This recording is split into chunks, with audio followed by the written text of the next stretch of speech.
Aksayan, pag-battery operated tayo ng headlight ng ng Rossi SC125 Passion.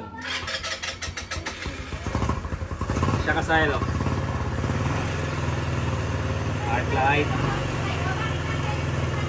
headlight. Siya kasayan headlight. Pagka pinatay natin kasayan yung tutukan mo dito para makita nila ang headlight. Pag pinatay natin siya kasayan, headlight niya patay. Ito siya. Nabubuhay lang siya pagka binuhay natin yung pag binuhay natin yung motor. Ayan, tsaka pa lang siya magkaka-headlight. Siya kasayan. Yan kasayan, iba-battery operated natin yan. Sa Rossi Passion. At sa kahit anong motor na rin ito kasayan. Kahit anong motor na ito, pwede nyo nung gawin to. Ganito yung pinaka-unang diskarte gagawin natin na pinakamabilis na paraan na paghanap ng pagbabattery operated. Ito siya. Punta lang kayo dito. Hanapin nyo lang yung switch ninyo, switch ng motor. Siya kasayan yung switch ng ilaw, ito siya. Diretsuhin nyo lang yan. Dito sa likod. Pupunta siya rito sa likod, ito. Kadalasan kasayan nasa gitna yan Ito. Tingnan mo to, kita mo, kailangan makita nila to. Matutukan mo lang mabuti to para makita nila. Dahil kita naman to sa sa labas, makikita niyo naman siya. Ito siya. Tutusukin niyo lang dito kung alin yung supply ng headlight. Ito. Meron siyang kulay green. Dark green tsaka red na may lining na white. Sa ibang mga Rossi, ito ang headlight niya, yung red na may lining na white. Dahil nandito na tayo at hindi na natin kailangan tingnan sa regulator niya, dito tayo magbabattery operated ng na ilaw. Ito siya Tapos sa ibaba, meron naman siyang kulay brown. Automatic itong kulay brown na to, park light na to. Park light, tapos itong kulay black, lalagay mo natin sa negative. Sa negative ng battery or sa body ground. Siya. Nakikita ba yung kulay? Sayan. Kita ba nila yung kulay? Ito. Kulay black to. Yan. Okay. May supply yung kulay black natin. Itong kabila naman ito, park light to yung kulay brown na to. Yan. Ito yung kulay brown Tapos ito, yung dark green. Ayan siya kasama. May supply din siya Itong dark green na to, pagka pinatay natin yung yung susian, pansinin nyo. Pag binuhay natin yung susian, wala siyang power. Yung kulay black, meron siyang supply. Yung kulay brown,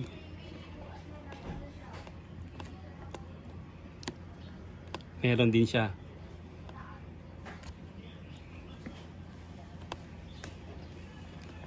Tapos etong na to, etong pinaka gitna na to, etong switch, ito siya. Sa baba, brown, yung baba tingnan mo, tingnan mo dyan, tutukan mo. Etong baba na to, brown, tsaka black. Sa taas naman, may makikita kayong red, white. Tapos sa kabila naman, dark green. Dito tayo sa dark green pupunta. Ito siya.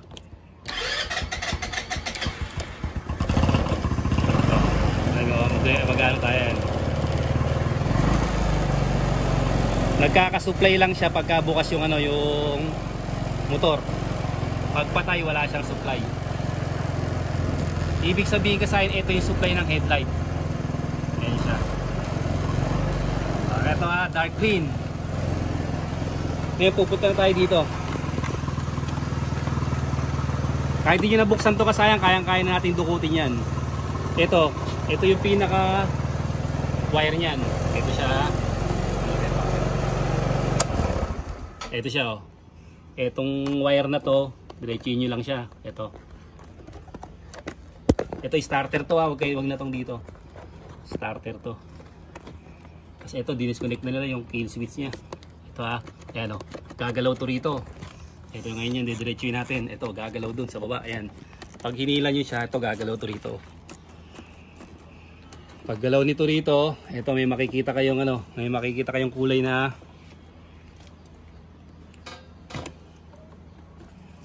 ang kulay ng makikita nyo rito ay black red. Ito black red kasaya na, tsaka kulay dark green. Dark green yun nandito, ito rin dark green. Hindi itong kukunin natin na ano, ito ano to, accessory wire to. Para malaman nyo kung accessory wire siya. Pag bukas yung susian, may power siya. Pag pinatay yung susian, mamamatay siya. Ayan siya oh. Accessory wire yung ano niya. Interchangeable to kasayan. Pag diretso nyo, magiging black yung dulo niyan. Ito siya. Siya kasayan ha. Ayan siya. Oh.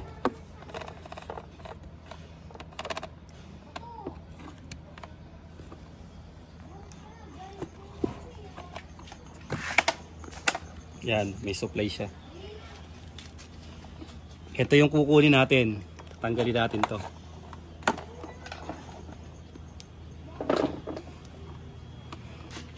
Kung hirap kayo magtanggal nito, pwede nyo naman siyang baklasin dito. Ito siya. Ito yung papuntang itaas. Siya kasaya na yung papuntang itaas, ito yung papuntang ibaba. Dito tayo maghuhugot sa papuntang ano, sa papuntang itaas. Ito siya.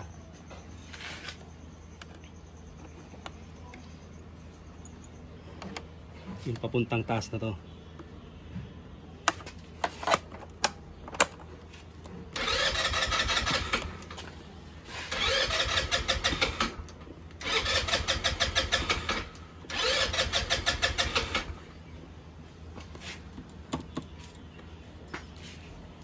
Ay, sagahan naka-disconnect yung ano niya.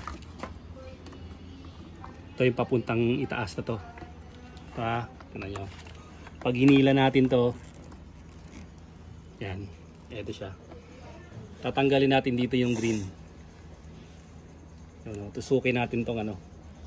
Para sa halimbawa, gusto nyo pa siyang ibalik. Pwede nyo pa siyang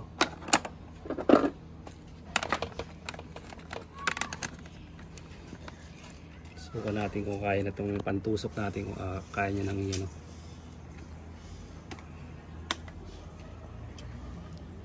pag hindi, kukuha pa tayo ng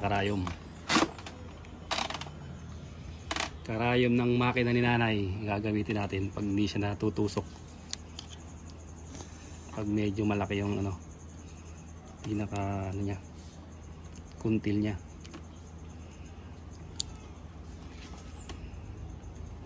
Hilahin mo yung itong hilahin mo hilahin mo rito ay itong dark green. Okay. Ayaw to. Diba?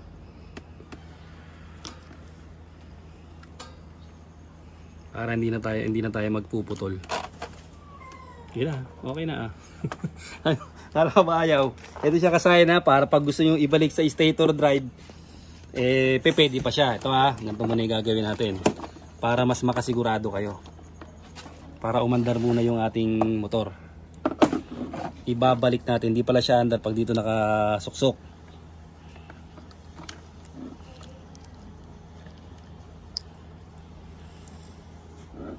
Ibabalik na natin. Ito lang kukunin natin yung dark green.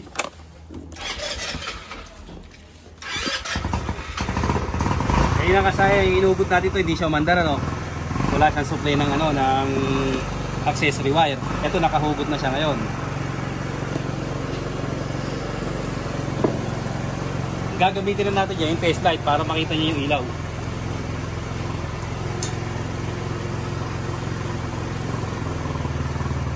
Body ground.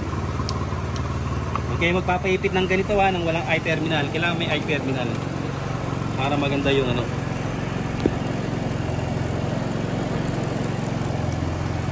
wala.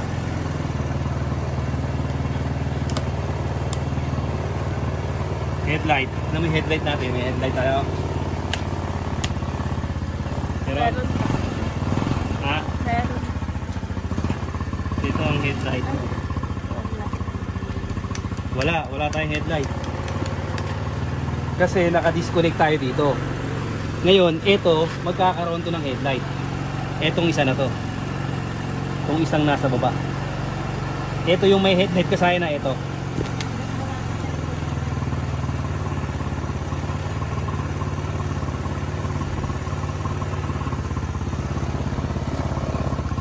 Sigurado na tayo dito kasaya na ito, nandito yung headlight natin. Kaya nawalan to ng connection. Walang connection. Oh. Tapos wala tayong headlight. Ito yung ililipat natin sa accessory wire. Para maging battery operated na siya. Ito siya, ito duduktungan natin to ng ng wire. Papunta sa ito speaker. Nandito yung speaker nito. Yan, ito yung nito, flasher relay. Ang kukuha na natin pwede rito. Pwede rito. Dito na lang tayo. Huwag niyong papaipit to kasayan ha. Huwag niyo siyang ipapaipit.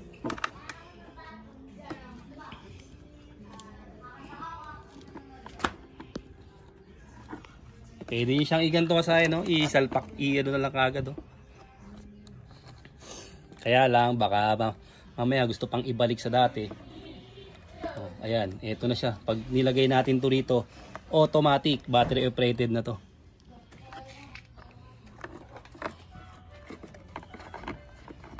Ito yung sa request nating tutorial. May nag-request sa ating kasayan na paano raw mag-battery operated ng gantong na Rossi Passion 125. Ganito na yung kasayan.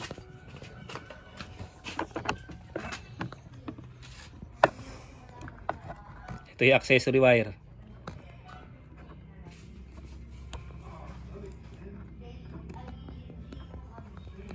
Lalagay mo lang dyan sa accessory wire yung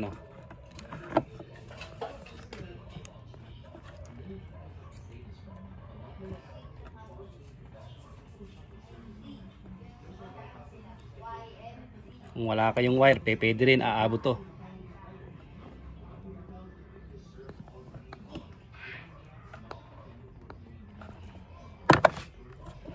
Pag DIY kayo kasayan, halimbawa na wala kayong wire, pwede siya, oh. Tapos yung talaga, kung di nyo na siya ibabalik, babattery operated nyo na ito, puputulin nyo na yung pinaka itong pinaka dulo nito. Kung di nyo na ibabalik sa stator drive. Yan, testing na kagad natin kasayan. Kasayan ito na. Okay, naka-headlight na kagad tayo. Yun ang headlight natin, high and low. Tutukan mo. Ito na kasayan yung request mo. Sana ay makatulong sa'yo. Yung pagbabattery operated ng headlight. Kahit patay na siya, ito na. Kahit patay yung makina, bukas na kagad yung headlight tsaka yung mga park light. Sabay-sabay na siya. Kaya tayo nagbabattery operated para maiwasan natin yung pagkapundi. Yung pagkapundi ng ating pagkapundi ng ating ilaw. Yan siya kasayan. Kaya mo na yung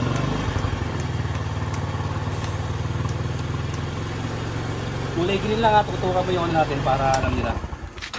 Yung kulay green lang kasayan na sa ibang motor. Sa ibang motor kasayan, ganun lang din ang gagawin. Tignan nyo yung kadalasan dito nasa gitna. Para makuha nyo kagad yung supply. Hahanapin nyo yung supply ng ilaw. Kahit anong motor pa yan, dito nyo lang siya hanapin. Pagka stator drive, gagawin yung battery drive. Hanapin nyo lang siya rito. Kasi makikita nyo naman yun eh. Aandar lang yung, magkakapower lang yung test light nyo pag nakaandar yung ilaw. Pag pinatay nyo yung makina, patay din yung niya. Patay din yung ilaw. Dark green. Yung dark green kasayan, nandito siya ba? Yung dark green, ilalagay lang natin sa solid black. I-clear na lang namin yung kasayan para mabilis lang tayo. Solid black, tapos yung dark green, pagsamahin nyo lang siya. Hugutin nyo lang dito. Wala na kayong puputuling wire. Kung gusto nyo pang ibalik sa stator drive, pwede. Kasi ito hindi naman natin siya pinutol. Pwede nyo pang isuksok. Isisilyado lang natin yan. Hanggang dito na lang mga kasayan. Salamat sa panonood.